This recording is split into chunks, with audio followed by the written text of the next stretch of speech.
Next up, I'm delighted to invite Tessa, who's the partner at Norton Fulbright, to speak. Tessa is a partner with Norton Fulbright. She specialises in structured finance. She's worked extensively in the UK, European and Australian debt markets with regulators in those countries and regions. She was named the IFLR's Best Female Australasian Banking and Finance Lawyer for 2014. And she's going to speak on the global digital currency body, the establishment and governance issues for a global Bitcoin association. But she's also going to talk about the regulation of Bitcoin and cryptocurrencies as well. So would you please join me in welcoming Tessa? Thanks very much. Thanks very much, Glenn. Well, this is a very awkward place to be because I think I'm almost, well, I've got the panel, but we're almost standing between you and drinks, so that's very awkward to be. But thank you very much for having me.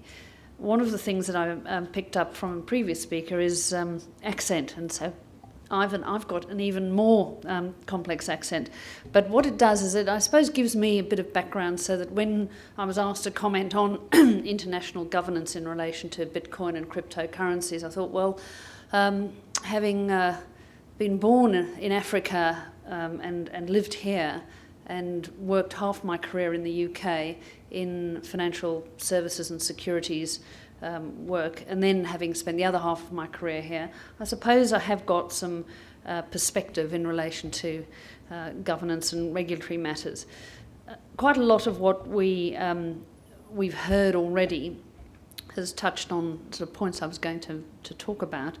And I suppose, like any good lawyer, I ought to sort of put up front a disclaimer. So if I repeat anything, then you'll forgive me for that. In our firm, we've got a global Bitcoin group. It's part of our regulatory and investigations group. We've got offices in 55 countries around the world. And our interest in looking at Bitcoin and other cryptocurrencies or electronic currencies is really because we see that the digital commerce industry and the disruption, the constructive disruption that produces is very important for our business, not just because our clients who are private sector and semi-government or government entities, but it's also important for our business because the way we do business is changing as a result of the digital disruption and development, and that makes us have to think that standing still just isn't an option. So this is a great opportunity, and I've really enjoyed hearing from people today. But like all good lawyers, I've got to start stepping back, and if we think about organising an international currency body and what international governance might look like for the Bitcoin world, I sort of need to start and think about what governance looks like, and there are definitional challenges. I picked up that Prime Minister Modi commented over the weekend that he wanted to see a more people-centric and a more people-driven approach. He wanted simplification of processes, and that governance methods must be reformed. Well, we don't really know what he meant by that other than looking back to something that was people-centric and people-driven. So governance, some people argue that by definition Bitcoin is just ungovernable because it isn't based on what the Oxford English Dictionary might say, sort of, this is a manner of governing an organisation or a state. Cambridge, which is sort of my alma mater, the dictionary there talks about governance being considered as important in building business success or failure. Bitcoin is just about, as we've heard, a direct connection. It's not about a set of rules. So how do we reconcile something which, in its very origin, is looking to exist and cut through layers and intermediation with a commercial world and a regulatory environment that relies on agreement between stakeholders, allocation of risk, a clearly understood set of rules? It's quite a challenge, but I'm sure that we're all up to it. So if we think about governance and at its heart, I suppose, that framework of rules, you need procedures for reconciling and managing those different roles and responsibilities. And our friends at Deloitte, I shall have hundreds of people that will look at procedures and compliance with procedures. Again, sounds to me the cryptocurrency world and Bitcoin is trying to cut through that. So I then had to think again, well, what else can we do to create trust? And the word that I heard several times earlier today, truth. And I thought that was quite interesting. So I did a bit of reading around this idea that trust and integrity was really essential in the Bitcoin community, and a currency only establishes itself as such if you've got trust in the barter or exchange or the value that's inherent in a transaction of that type. And it's the individual participants and associations, so I'm going to get to the association later on, that needs trust and legitimacy. I don't think we can actually get away from the fact that we are in contact with a commercial world that's got an existing regulatory framework. And I heard with interest earlier in today the description of the banking industry as a sort of inverted pyramid, and I think that is very interesting. But one of the reasons perhaps a bank might, when opening an account for a Bitcoin exchange, want to know about the liquidity that the exchange has is because the bank itself has to measure its own exposures, because it has to put capital aside because there's a thing called the Basel Committee that tells it has to. So I don't think that we can get away from some interaction with the regulatory environment, and our opportunity is to help mould that regulatory treatment of something which is incredibly innovative like Bitcoin.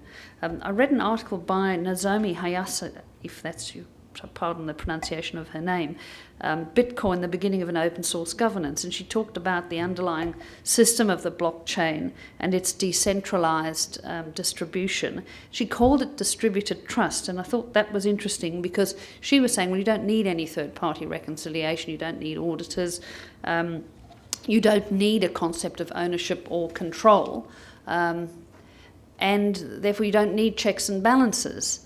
And that's the problem that I think we're going to need to grapple with as an association. How do we take that sort of concept into the commercial world?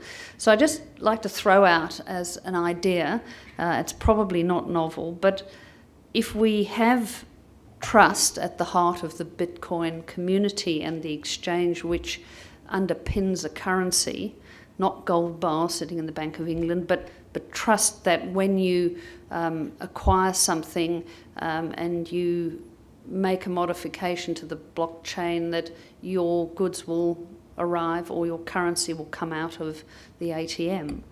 So what about group trust, collective governance?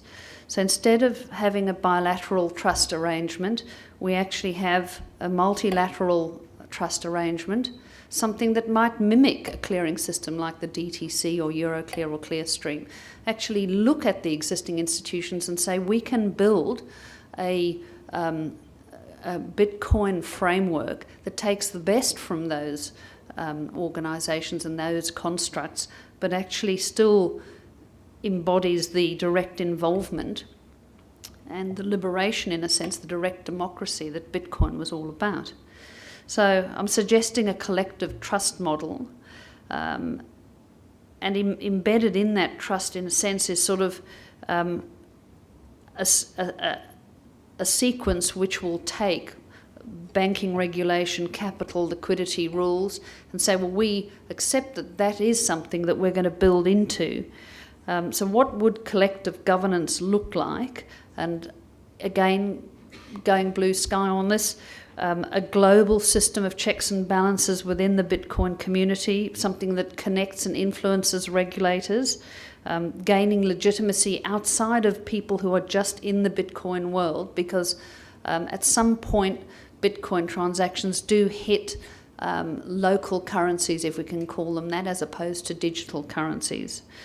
Now, I'm sure that Hayase would disagree with me in seeing that international governance framework as something that should be the Bitcoin framework.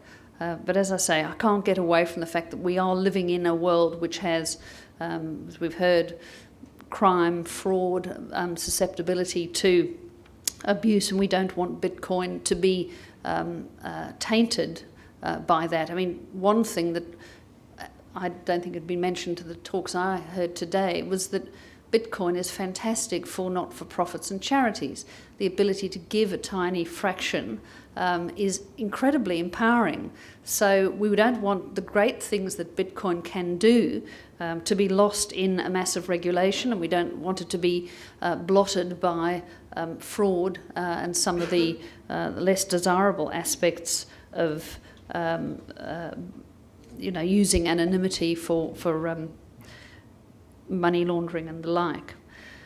So I come back to what I was asked to think about, and that's, well, how do we move an essentially open framework like Bitcoin through into governance in a number of different countries, interact with regulators, and how do we create a global digital currency body? So if we take checks and balances and accept that we sort of need to have them, voluntary protocols will go a long way to helping regulators to think differently. When I came at this, I suppose it was because as a sort of derivatives lawyer, I'd always had to try and think a little bit differently about some basic concepts about rights and responsibilities. And being creative as a lawyer, it's not a contradiction in terms, trust me, but it's a great opportunity to be able to embrace a different way of thinking. So an association as a collective trust mechanism could be a bridge between the Bitcoin community and regulators. What might be the role of the association? I suppose, like any set of governance principles in an organisation, you start at the top and say, well, a board, we're going to set the tone, creating culture and transmitting that culture to regulators so that they can see this as an incredibly enabling way of interacting, that it isn't something which is to be feared from a fraud or money laundering point of view. It is something that is capable of being integrated into our broader economy and isn't something that can be ignored. Again, when I was asked about our global Bitcoin group, somebody said to me, well, we can't not have a Bitcoin group. We're a global law firm. We're interacting in every sector. We're all over the planet. Managed to add 850 lawyers in the US last year. We can't not be there. And it's a bit like I said to somebody earlier on. If somebody had suggested early on that the World Wide Web, gee, it's not really going to catch on, let's stick with what we've got, good information systems, they'd be laughed at now. So the opportunity for international governance through a global digital commerce association is a huge one. We could set the strategy in a very broad way with culture, setting the tone, having the right people involved in the organisation. You could look at what the basic elements of the association might be. A mission statement might be too broad. We might look at half a dozen principles and say, well, these are the key messages that we want to get across, whether it's openness, prosperity, efficiency, greater democracy through the openness. Whatever the agenda is, that's a discussion for another time. From a structural point of view, and I use some examples that people might be familiar with and that I've been involved in. If you take ISDA, so anybody in the derivatives world back in the mid-80s when swaps were still back-to-back loan arrangements, and then an organisation sort of came together to say, let's stop paying lawyers lots of money, let's just have a standard master agreement which we can use. That organisation had a particular vision of delivering a governance framework for the derivatives world. It started off really largely driven out of New York with some people in the UK who were interested, and there weren't that many people, and look at it now. So I don't think that it is beyond our aspirations to be the new ISDA. Why not? We could have an organisation that will look at some basic sort of committee structures, something that sets up an educational framework. We've heard a lot today about how much people want to know about it, how little it is understood. Ignorance is not bliss with this. Ignorance is a way of undermining what Bitcoin could do. So a structure of committees, one that talks to the education piece. If we have a code of conduct or some sort of voluntary code for Bitcoin participants, that may well be something that would be of interest to, and I suggest we could drive this with regulators, not just in Australia, but in the main financial centres, to create responsibility. If an industry is already self-regulating in an open way and engaging with the regulators, they will take that as a very good sign. And I know that there have been discussions in various different jurisdictions with regulators already, and we have seen regulators starting to think and develop their thinking about Bitcoin. So we've got accountability, responsibility, some transparency. Maybe there are some policies and procedures that can be recommended by the association in consultation with members to figure out what might your policies and procedures, your reporting and monitoring look like. What about the incredible technology? How do we protect that? Is there a way of using business process patenting, which is something we do a lot of in our Canadian and North and US business? So is there something that the association should actually help members to achieve in protecting the uniqueness of their business? And these are all things that could sit on the agenda for the association. The Alternative Investment Management Association is also a body which developed out of the UK principally as a sort of mothership, and with individual chapters that linked in, subscribed to a core set of principles and procedures. In Australia, we have a chapter of AIMA here. In the US, it looks a little bit different. In a number of other European countries, it's come together and has engaged with the EU regulators to develop a directive on alternative investments. So we've got some other examples of associations that we can look to. And again, I don't think that this is something which is a sort of entrapment. It's not something which is going to stifle the development of the industry. If we look at other organisations, as I say, ISDA or AIMA, it's been an empowering development, and there are certainly regulators that will embrace that sort of approach. So I guess I go back to international governance. Governance is not rocket science. We've got a system here in Bitcoin which is rooted in trust at its core. If we just broaden that concept to a collective trust idea, have an association which various participants can join in, which can help to develop the thinking by the regulators, then I think we will be able to have a much more informed conversation.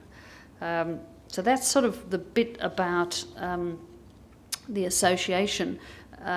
When I was asked about it, I said, well, sort of for Australia, for ADCA, what does that mean? I suppose the challenge we have at the moment is that there's still a bit of debate about the legal characterisation of Bitcoin. And why is that important? Well, obviously, tax, accounting, the taking of security. How do Bitcoin businesses fund themselves? You go along to a bank, the first thing they're going to say is, well, what are your assets? You can talk about various elements. You may have Bitcoin. How do you take security over Bitcoin? I can tell you we've been struggling with it, and although the Personal Property Securities Act probably covers it. I don't think you'll find many lawyers will give you a clean opinion on it. So it's important for us to help the regulators to develop their ideas about legal characterisation, the insolvency analysis, the credit analysis in banks that open bank accounts for Bitcoin participants or exchanges. The banks have been very quiet on this. I think that it's a great opportunity for the banks, and although they obviously don't like the idea of disintermediation, I think that the banks are very interested in this area and are watching the space. So most of our clients, I guess in the structured finance area, are banks or securities houses. I think it would be great if we had the Bitcoin community engaging with banks, investment banks more. From a global perspective, some of the regulatory issues are very common, and we heard this earlier on.